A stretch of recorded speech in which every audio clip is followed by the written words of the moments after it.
You know how back in my first or second video I said I was going to do a review of Binaltech Alternity Convoy? Well, I say a lot of things. Sorry, something's come up again and it can't wait. Oh, looky looky. I got a package again. BBTS, wonder what that stands for. Just get into this thing. It occurs to me there might have been a bit more suspense here if I hadn't already put what this is, like, right up in the title of the video. But I had to, because otherwise no one would watch it, as opposed to just very, very few. Wow.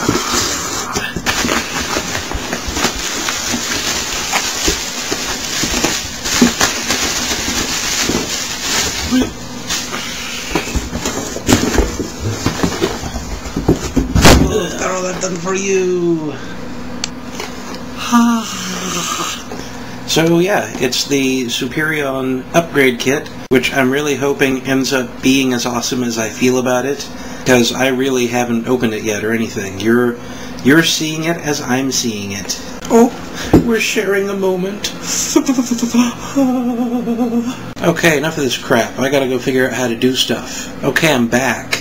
Good news. It's pretty amazing. But before we get to the upgrade itself, let's take a look at what Superion is being upgraded from. Let's take a quick jaunt to the drafting table. First off is Stormjet in all of his completely devoid of any weapons or accessories glory.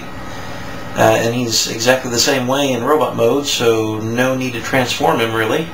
Ooh, look who just got a proper weapon. And some other things. Yeah, I don't know if these little dealies are actually supposed to be something, or if they're just meant as cool-looking kibble. So it's a good thing that it doesn't really matter.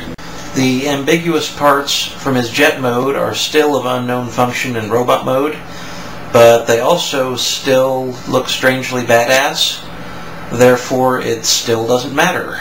Next up we have the Delta Jets, represented here by Treadshot. Treadshot?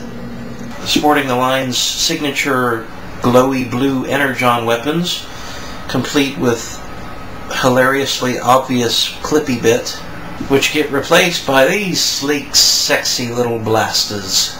Not only do the added armor bits not interfere with the transformation at all, they also add some pleasant beef to the robot mode. Whereas the blasters detach and become handheld weapons, so that the John wooing may commence. Originally, the A-10s, represented here by Sky Shadow, carried this ridiculously bulky energon turret made of high-octane gayness. That gets replaced with this svelte little number, and while both of the A-10s get new weapons, only one of them gets to carry the radar dish that becomes part of Superion's feat. I say get to, but it doesn't look like it would really be that much of a privilege. Yay, I get to carry feet parts! So yeah, this new dish is every bit as bulky as his old energon cannon and more, but manages to be quite a bit cooler nonetheless.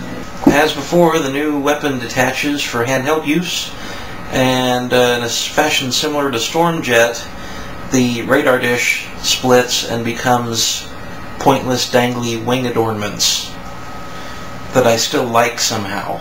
It's time for old-timey combined mode. There isn't anything aggressively wrong with Superion the way he was. On the contrary, he's actually quite nifty. He's wearing rocket-powered snowshoes. That's commendable. I'm all about preparedness. One issue I do have is that, unlike his buddy Bruticus, who at least sort of has hands, Superion doesn't even pretend, having foregone them entirely in favor of these spindly laser fondlers. Now, given that he's a giant robot made of military jets, I can certainly appreciate his decision to go with dealing out hot death over having the ability to pet tiny kittens, but it still would have been nice to have something a little bit more articulated. Speaking of articulation, his available poses are a bit on the limited side. Just a second and I'll run through them for you. And there you have it. Now, this was the part where I was going to go into detail about how all the various little bits and pieces and weapons and stuff all split apart and then come back together to form arms and legs and happiness. But I'm getting really impatient, and I imagine you are too, so let's just skip to the big reveal.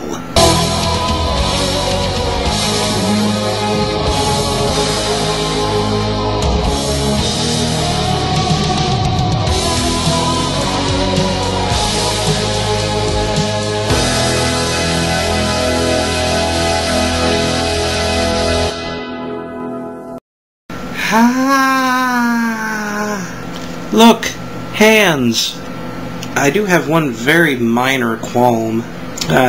With the way the A-10's tail fins sit here, Superion is forced to always be in the 80s glam rock power stance. All through the night times! But really, what stance would he be in otherwise?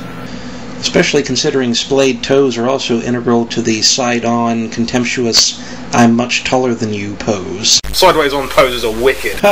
Indeed. If you simply must have his toes pointing forward, I'm afraid your only real option is the Captain Morgan. Come on, don't be that guy. Hey, Detroit, you got a shockingly high crime rate? I know my reviews tend to run a bit long sometimes, so I'm going to try to sum up my feelings about this upgrade in as concise a manner as possible.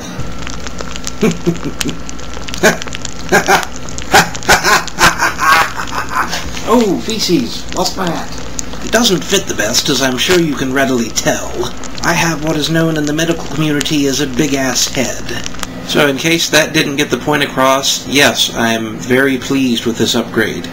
The folks at Fansproject deserve them some sweet, sweet lovin'.